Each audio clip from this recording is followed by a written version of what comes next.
broadcast of Jerusalem's Gate. I know I've been putting out a lot of videos lately by the grace of God.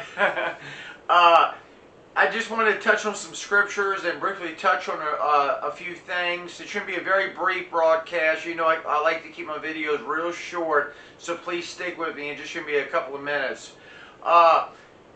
America, when God started sending these signs to the world and trying to draw America back under the throne of His grace, America started making some strides. The abortion holocaust was on everybody's mind. Trying to stop giving more rights to evil than to good, and realizing that we were created to be a Christian nation, not a nation of many gods, not a nation to do this or that or that or this. A nation, one nation under God, a Christian nation. Now, what scares me, and I talked about this briefly in another broadcast, that God's country, God's ultimate country is Israel. And Israel disobeyed God and veered away from God not once, but twice.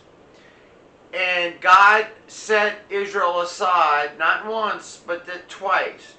He destroyed His house, His temple, not once, but twice. And the same mindset a lot of people had back then, I'm finding has the same mindset that a lot of people in America has right now. That no way God would set us aside. We're too big, we're too powerful. God would not do that to us. The world wouldn't make it without us. This or that, that or this.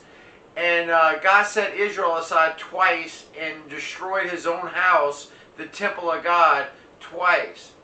Now, if He did it to Israel, He would definitely do it to the United States, and He's pleading from heaven. As lightning shines from the east to the west, so shall the Son of Man be in His day. We started making strides, America. We started getting back on the Christian route. And I'm finding lately that we're starting to veer back away. The urgency to end the abortion holocaust is in. Giving more rights to evil than to good are starting to resurface. The urgency to be a holy nation is starting to subside a little, or the people that don't want us to be a Christian nation are starting to gain a little ground. We, America, are at a point where we have to make a decision. Either we're going to be totally a Christian nation, one nation under God, or we're not. God has revealed to me, and I'm nobody special, God can reveal this to anybody,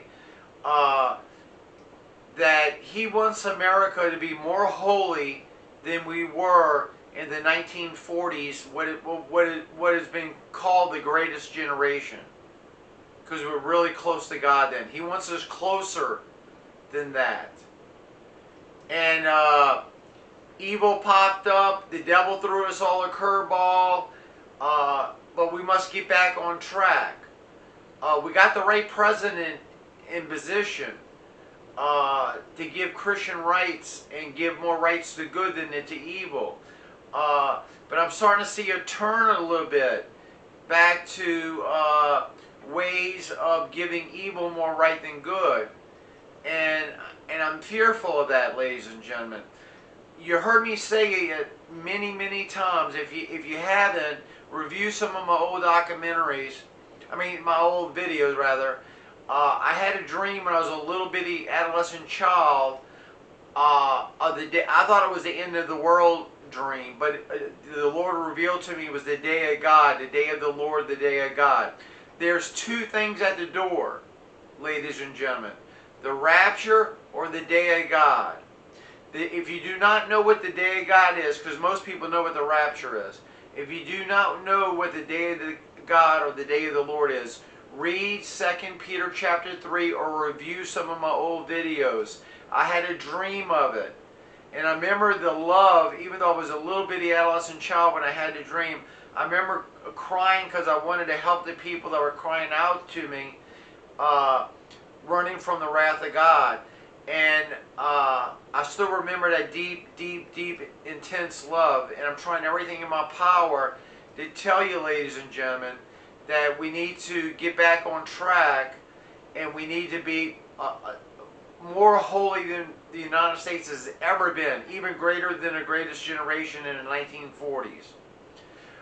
Forsake crimes against humanity, atrocities at all costs. Uh, Turn to the Lord. There's a few scriptures I want to touch on. Matthew 6:10.